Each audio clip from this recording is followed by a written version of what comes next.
वरदे वीणा वादिनी वरदे, नौ स्वतंत्र अमृत मंत्र नौ भारत में भर दे, वरदे वीणा वादिनी वरदे। आज यहाँ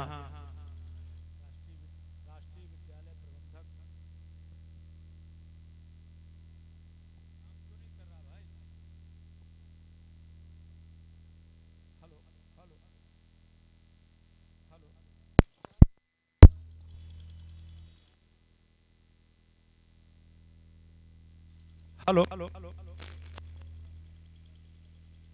आज यहाँ राष्ट्रीय विद्यालय प्रबंधक संघ के इस कार्यक्रम में संघ के राष्ट्रीय अध्यक्ष श्रीमान गोस्वामी जी, उनके साथ आए हुए सभी आदरणीय प्रबंधक गण और मंच पर उपस्थित इस कार्यक्रम का संचालन कर रहे हमारे प्रिय साथी और उपस्थित सम्मुख उपस्थित सभी विभिन्न विद्यालयों के, हमारे जनपद संत कबीर नगर के साथा ब्लॉक, अन्य बेलहर ब्लॉक, अन्य ब्लॉकों से आए हुए हमारे आदरणीय प्रबंधक गण, आप सबका हार्दिक स्वागत, अभिनंदन। अगर मैं इतिहास के पन्ने पलटूं तो आप सब इस बात को अच्छी तरीके से जानते हैं कि शिक्षा का जो भारत के अंदर इतिहास है वो गुरुकुल की परंपरा से आरंभ होता है। ऐसे तो माँ को प्रथम गुरु माना गया है, माँ ही सबसे पहली गुरु है जो बच्चे को शिक्षा देती है, उसके चरित्र का निर्माण करती है, उसे जीवन से संबंधित सभी ज्ञान देती है। परंतु दुनिया के अनेक प्रकार की विधाओं का ज्ञान हुए बिना मानव समाज में, इस ब्रह्मांड में हम सबका उन्नति करना और एक मुकाम हासिल करना संभव नहीं होता। परंपराएं बदलती रहती हैं और आज हम स्वतंत्र भारत के लोग हैं। शिक्षा का जो दायित्व सरकार के साथ साथ समाज के हर व्यक्ति पर है। आप सब भी अपने विद्यालयों का संचालन भारत के संविधान और बनाए गए नियमों के अनुकूल कर रहे हैं। मुझे पता है अनेक प्रकार की समस्याओं से आप ग्रस्त हैं। एक विद्यालय आरंभ करने के लिए वर्षों पहले, आज से 20-30 साल पहले उस प्रकार के नियम नहीं थे। किसी किराए के मकान में भी आप आरंभ कर देते थे, प्राथमिक स्तर पर आपको उसका रजिस्ट्रेशन मिल जाता था और धीरे धीरे करके मेहनत की बदौलत आप एक अच्छे, एक बड़े विद्यालय का निर्माण कर पाते थे। कितने ही महान लोगों ने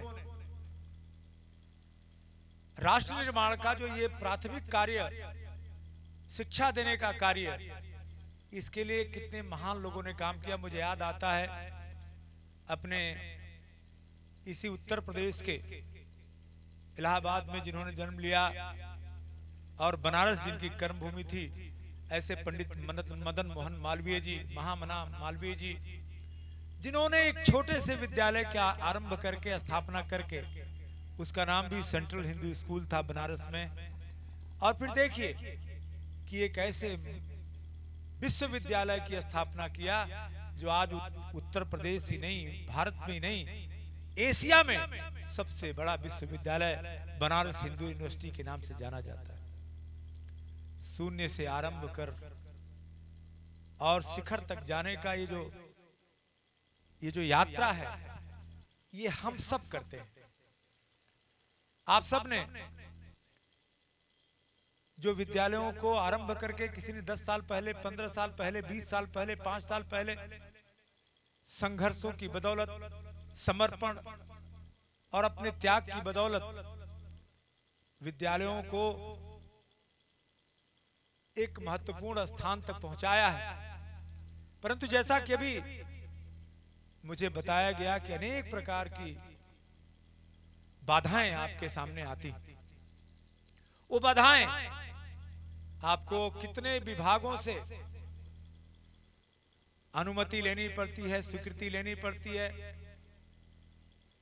आपको अपने भवन का जो निर्माण किया है उसके लिए पीडब्ल्यूडी विभाग से वो सर्टिफिकेट देता है कि आपका भवन इस प्रकार का बना है कि अगर कोई तूफान आवे, किसी प्रकार के बड़े से बड़े प्राकृतिक आपदा हो, तो आपका भवन सुरक्षित है। पहले तो भवन के ऊपर, उसके बाद उसमें फायर डिपार्टमेंट, अग्निशमन से भी आपको लेना पड़ता है, प्रदूषण विभाग से लेना पड़ता है। नगर क्षेत्र में है तो नगर निगम, नगर पंचायतों से लेना पड़ता है। और कितने प्रकार के टैक्स आपको देने पड़ते हैं। विद्युत का कनेक्शन भी कमर्शियल लेना पड़ता है। हाउस टैक्स तो नहीं लगता, लेकिन जल कर, सीवर कर, ऐसे अनेक प्रकार को करों को देने के बाद, और उसके बाद बंदिशें कितनी, क्या फी एक निर्धारित मूल्य से ज्यादा नहीं ले सकते। आपको हर वर्ष महंगाई है, परंतु महंगाई के आधार पर भी आप हर वर्ष फी नहीं बढ़ा सकते। हर प्रकार की बंदिशों से आपको आच्छादित करते हुए आपके हाथ पांव बांध दिए जाते हैं और फिर कानून का चाबुक चलाया जाता है। विभागों में बैठे हुए अधिकारी कर्मचारी आपका निरंतर शोषण करते हैं, और आपका कोई शत्रु पक्ष है तो सिर्फ वो ऑनलाइन एक कंप्लेंट डाल दे तो फिर आपके जान पर आफत आ जाती है। आपके सर पर कानून की तलवार सदैव लटकी रहती है। इसके बावजूद आप पीछे नहीं हटते हो। राष्ट्र के निर्माण में, अपने नौनिहालों को, भारत के भविष्य को संवारने में आप लगातार रहते हो। ऐसे आप जैसी महान विभूतियों का मैं हृदय से नमन करता हूं, वंदन करता हूं, आप सबका अभिनंदन करता हूं। और मैं एक लाइन में आपकी समस्याओं के समाधान के लिए, जैसा कि आदरणीय अध्यक्ष जी ने अभी बताया है कि ये एक पत्रक बना करके आपसे चर्चा करके आप सबकी समस्याओं का सूचीबद्ध करके एक पत्रक के माध्यम से मुझे उपलब्ध कराएंगे, और मैं अपने उत्तर प्रदेश सरकार, आदरणीय मुख्यमंत्री पूज्य योगी आदित्यनाथ जी को वो पत्रक के साथ अपना पत्र लगा करके दूंगा, और उनसे आग्रह करूंगा कि और भी नियमों में सरलीकरण किया जाए। नियमों में सरलीकरण करके हमारे विद्यालयों को समुचित सहयोग किया जाए। ऐसे बहुत सारे विद्यालय हैं जो सरकार से अनुदान भी प्राप्त होता है, परंतु मुझे जहां तक अनुमान है यहां पर कोई ऐसा प्रबंधक नहीं होगा जिसे सरकार का अनुदान प्राप्त होता हो। कोई नहीं है। सरकार से अनुदान प्राप्त होने की एक बड़े लंबे समय से बंद हो चुका है।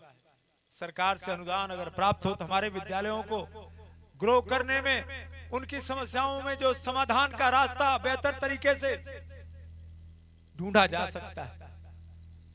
और मैं इस बात का आपको भरोसा दिलाता हूं, आप अपने पत्रक में अनुदान की बात भी करिएगा, और जिस प्रकार की समस्याओं से आप रूबरू होते हैं उन समस्याओं को जरूर चिन्हित करके मुझे दीजिएगा, और जरूरत पड़ी तो विधानसभा के सत्र के दौरान मैं आपकी आवाज विधानसभा में उठाऊंगा।